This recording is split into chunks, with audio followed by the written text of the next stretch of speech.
Hello everyone, कैसे हैं आप सब। चलिए बात करते हैं कि कल इंडेक्स क्या कर सकता है। लेकिन उससे पहले मैं आपको ये रिवाइज करवा दूं कि फ्राइडे के दिन एक अच्छा खासा ट्रेड दिया था मैंने। मैं बार बार बोलता हूँ कि जो मेरा यूट्यूब में मैंने एजुकेशन वीडियो डाला है, चाहे वो ट्रेंड लाइन का हो, चाहे वो ABCD पैटर्न का हो, चाहे वो बैंक निफ्टी स्कैल्पिंग का हो, चाहे वो स्टॉक ऑप्शन स्ट्रेटेजी का हो, सारे के सारे काम करते हैं। बस उसको चलाना और उसको इम्प्लीमेंट करना आना चाहिए। जब तक आप खुद मेहनत नहीं करोगे तब तक आपको कुछ नहीं मतलब पता नहीं चलेगा। एक सिंपल सा मैंने क्या दिया था फ्राइडे के दिन, लगभग 11:45 के आसपास आपको एक ABCD पैटर्न करके दिया था मैंने। वो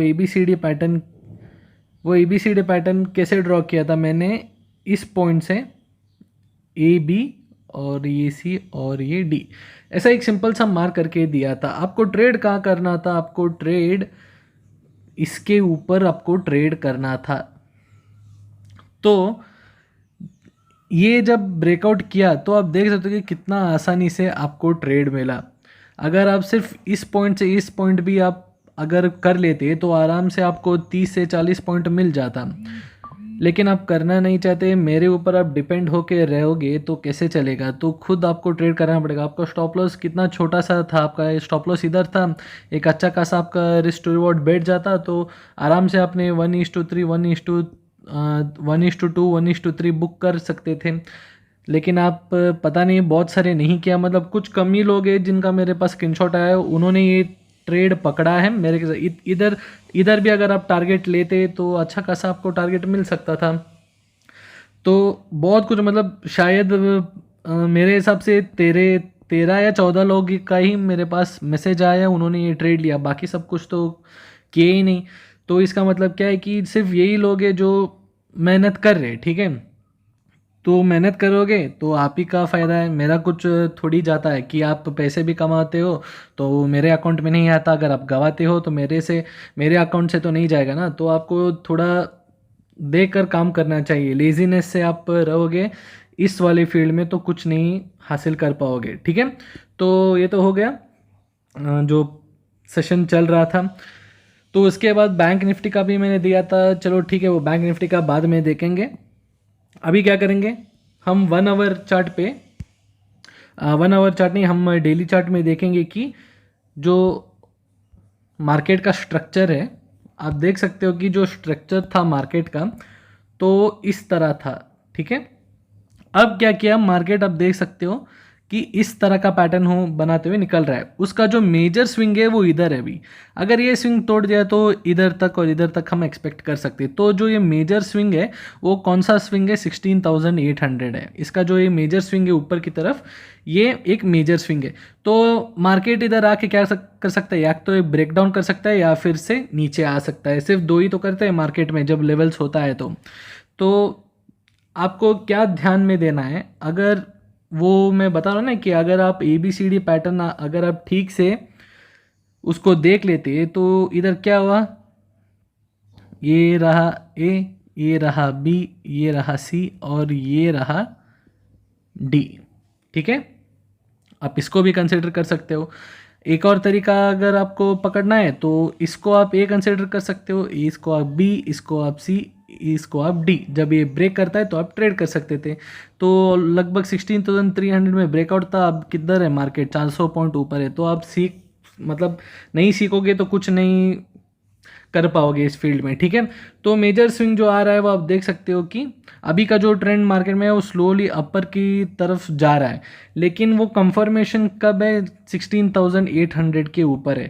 इधर एक ध्यान से सुनना एक बात कि सिर्फ ब्रेक करने से ये कंफर्म नहीं हो जाएगा कि मार्केट का ट्रेंड चेंज हो गया है। अभी मार्केट का जो ट्रेंड है, जो हायर टाइम फ्रेम है वो डिक्लाइन ही है। अगर ये ब्रेक करता है तो एडवांस में आ जाएगा, लेकिन एडवांस में आने के लिए हमको कंफर्मेशन की ज़रूरत है। सिर्फ ब्रेक करते ही हम इसको कंसिडर नहीं कर सकते कि मार्केट एडवांस में कन्वर्ट हो चुका है। तो अगर मार्केट ब्रेक करता है और मान के चलो कि मंडे के दिन मार्केट ने 16,800 ब्रेकआउट कर दिया, अगर ट्यूसडे के दिन मार्केट सस्टेन करता है 16,800, ऐसा एक बार भी ना हो कि इस लेवल को वो ब्रेक करके आए और फिर से ऊपर जाए, ऐसा नहीं करना है। अगर इसको ट्रेंड कंफर्म करना है तो 16,800 के ऊपर ही इसको टाइम स्पेंड करना पड़ेगा, ट्यूसडे के दिन भी, तभी हम कुछ मतलब मान सकते हैं कि ये ऊपर की तरफ जो जा रहा है वो कंफर्मेशन हो जाएगा। ये एक तरीका है। दूसरा तरीका क्या है कि ये जो लेवल है मार्केट पॉज ले ले इधर। अगर मार्केट पॉज ले लेता है और लगभग 4 घंटे मान के चलो या एक दिन मान के चलो, अगर पॉज लेता है फिर ब्रेकआउट करता है तो ये भी हम एक तरह का कंफर्मेशन ले सकते हैं कि एडवांस में मार्केट ट्रेंड कन्वर्ट कर चुका है। ठीक है, ये भी एक तरह का सिनेरियो है। अगर ये फेल होता है, कोई भी मतलब ऐसा सेटिस्फाई नहीं करता है जो कंडीशंस मैंने बोला है, तो फिर से मार्केट नीचे की तरफ आ सकता है, लगभग 16,500 से 16,600 तक आ सकता है। तो आपको ये ध्यान में रखना चाहिए। तो चलिए अब बात करते हैं कि लेवल्स कैसे निकल के मतलब ट्रेड करना है। उसके लिए हम क्या करेंगे, आवरली चार्ट पर जाएंगे। तो आवरली चार्ट पर हम गए तो लेवल्स क्या निकल के आ रहा है अभी, रेजिस्टेंस क्या है। अगर मैं पहली बात करूँ वीकली की, तो वीकली 16,800 एक रेजिस्टेंस है, 17,000 भी एक रेजिस्टेंस है। ठीक है, ये तो रेजिस्टेंस हो गया। अगर मैं बात करूँ सपोर्ट की, तो जो वीकली का सपोर्ट निकल के आ रहा है वो 16,400 से लेके 16,500 है सपोर्ट। ठीक है, ये एक सपोर्ट की बात है। तो अगर इंट्राडे की बात करूँ, इस लेवल्स को हम कंसिडर करके इंट्राडे पर नहीं कर सकते। तो इंट्राडे में एक अलग मतलब अलग तरीका होता है ट्रेड करना। तो रेजिस्टेंस तो 16,800 ही आएगा, इसमें कोई मतलब डाउट है ही नहीं। जो सपोर्ट है वो 16,700 है। क्यों, मैंने पिछले 3-4 वीडियो में यही बोलता जा रहा हूँ कि 16,400, 500, 600, 700 और 800 एक रेजिस्टेंस की तरह ही काम करेगा। स्टेप बाय स्टेप उसको एक रेजिस्टेंस मिलता हुआ निकल रहा है। तो 16,700 के ऊपर वो निकला है, तो इसका मतलब ये है कि 16,800 उसका अगला जो रेजिस्टेंस है वो है। 16,700 जो उसका पिछला रेजिस्टेंस था, अभी वो सपोर्ट की तरह काम करना स्टार्ट करेगा। तो 16,700 तो इसका सपोर्ट है। ठीक है, अब कॉल कब लेना है, पुट कब लेना है, इसका एक अलग मतलब एक अलग तरीका का कैलकुलेशन है। तो कॉल हम तभी लेंगे जब मार्केट 16,830 ब्रेकआउट करेगा, एटलीस्ट 3 से 5 मिनट सस्टेन करेगा, तभी हम लेंगे। पुट कब हम लेंगे, पुट 16,630 ब्रेकडाउन होते ही हम पुट में एंट्री लेंगे, सेम कंडीशन में।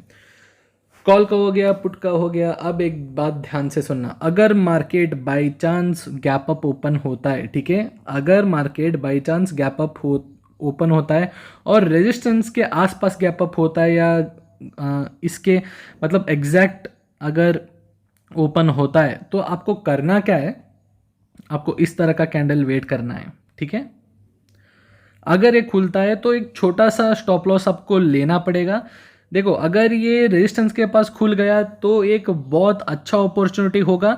क्यों, क्योंकि अगर ये मान के चलो कि 16,800 के आसपास भी खुल गया मार्केट, तो एक बहुत अच्छा अपॉर्चुनिटी है। क्यों, क्योंकि मैं क्या बोल रहा हूँ, 16,830 के ऊपर हमको कॉल लेना है। तो आप 30 पॉइंट का एसएल रख के, मतलब ऑप्शन चार्ट में कितना होगा, लगभग 15 पॉइंट का एसएल होगा, बस इससे भी कम होगा एक्चुअली। ठीक है, 15 पॉइंट से भी कम होगा आपका एसएल।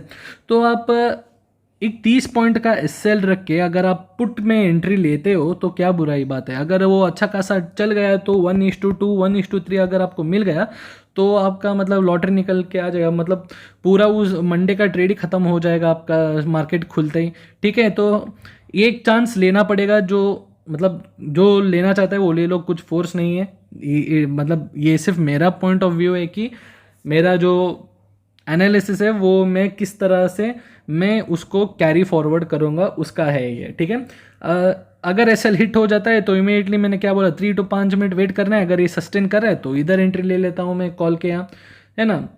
लेकिन मेरा क्या होगा, जो मार्केट जो 9:15 को खुलेगा, मेरा फर्स्ट अपॉर्चुनिटी यही होगा कि मैं पीक की अपॉर्चुनिटी ढूंढूं। जो मेरा फर्स्ट ट्रेड है, मैं यही कोशिश करूंगा कि मुझे पी का अपॉर्चुनिटी मिले। तो यही मैं कोशिश करूंगा कि पी का जो सेटअप है वो अगर मुझे मिला अच्छा खासा, तो मैं उधर ही एंट्री ले लूँगा। कॉल में थोड़ा मैं देख के अगर अच्छा खासा सेटअप मिलता है तब मैं ट्रेड करूँगा। ठीक है, ये तो हो गया निफ्टी का। अब चलिए बात करते हैं बैंक निफ्टी का।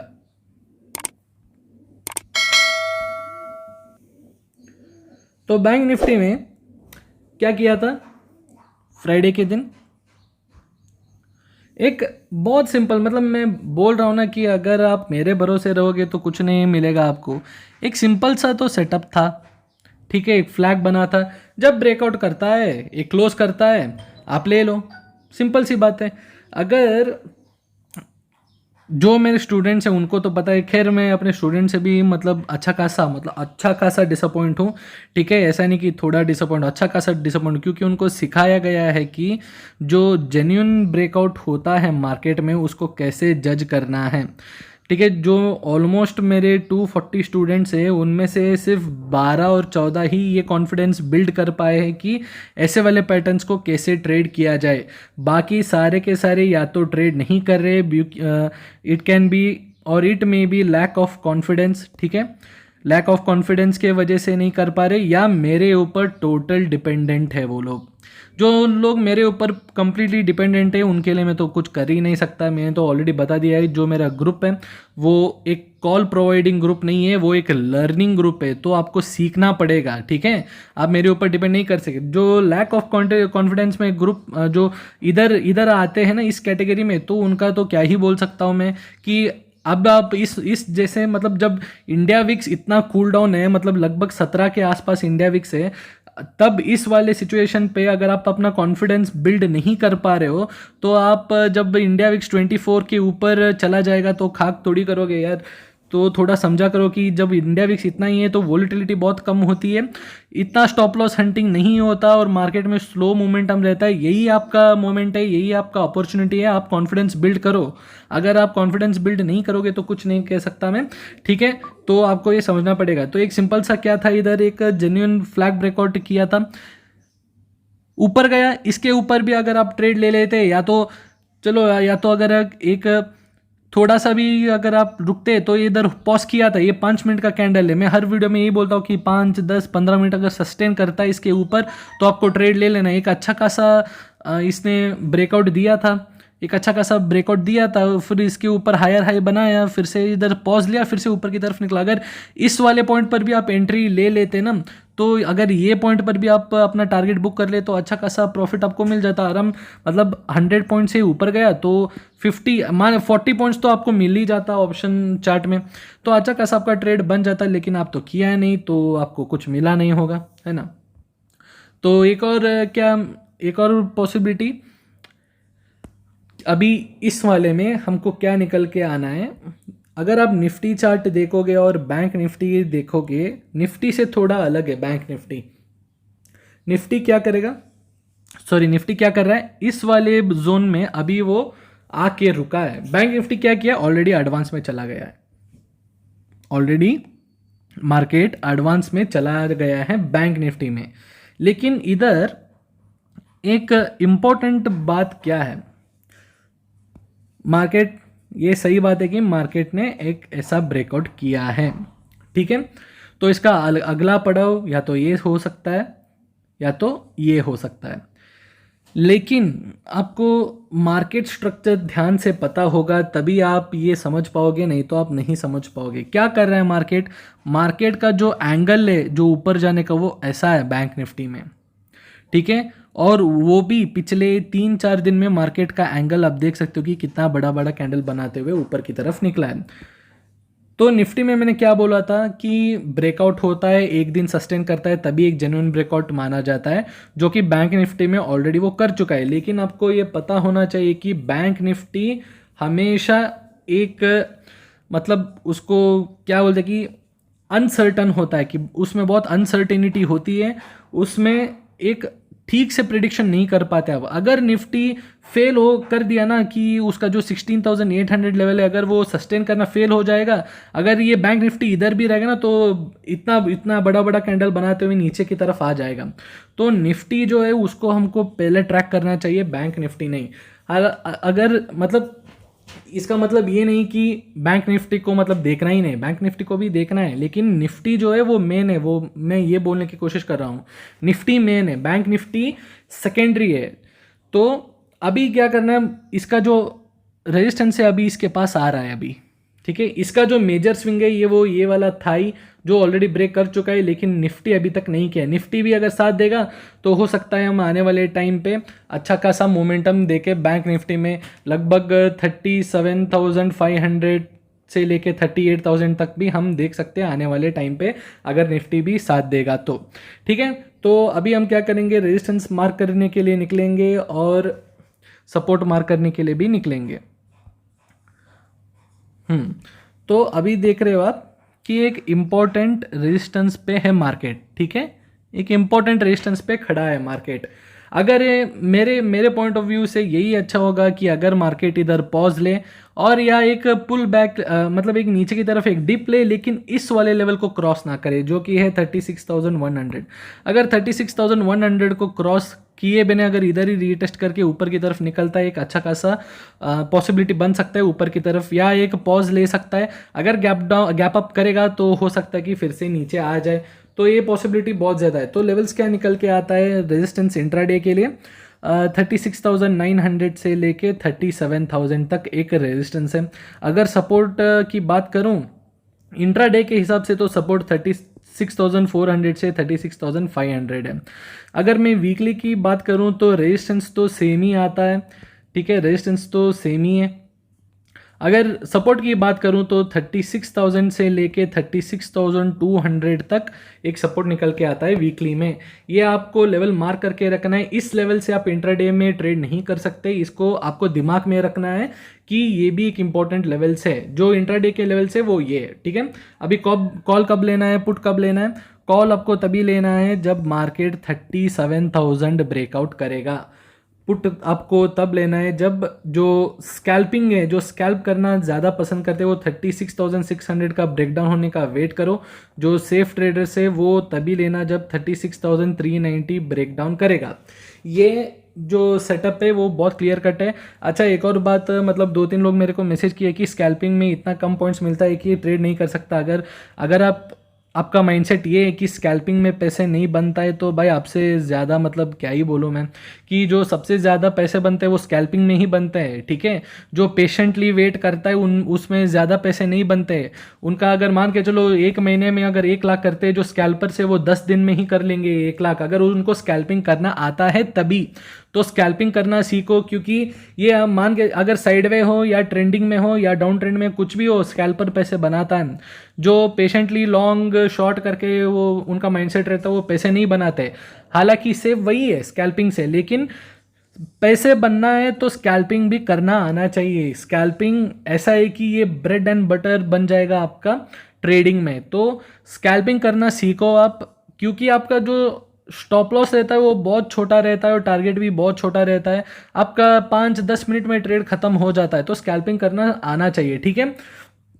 तो अभी क्या स्कैल्पिंग के क्या बोला मैंने, पुट के लिए कि स्कैल्प कर लो 36,600 के नीचे आती ही मार्केट। कितना करना है, 60 से 80 से 100 पॉइंट्स के लिए स्पॉट चार्ट में आपको करना है। क्योंकि आपको एक बात ध्यान में रखना है कि 36,500 से 36,600 एक सपोर्ट की तरह है, तो थोड़ा देखकर काम करना चाहिए।